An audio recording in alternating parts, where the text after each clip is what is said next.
pack mga migs. So naada na napuntay kuan mga migs no. Order na po lechon belly. Dayon lechon nga gamay, lechon de leche.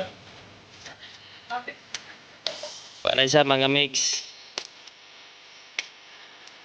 Karon ay para panihapon.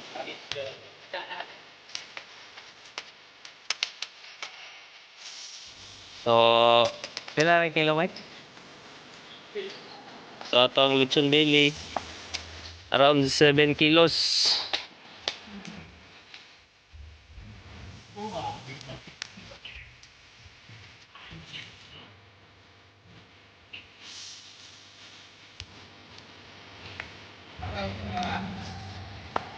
So, second wave may mga migs.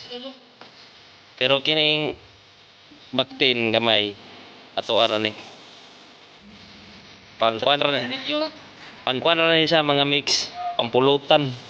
Mga mix So, pero tong kuan, pampulutan ra ni sa mga mix. Sige na, crispy, may baga. So, kini muna ito ang order. Kini, ito ra ning pampulutan. Wa man tay lain pulutan na ni mga mix. So, ngita tag pamagi makapulutan ta. So, update yapon. Inig maluto na. So, peace out. Luto din ito, saklayo.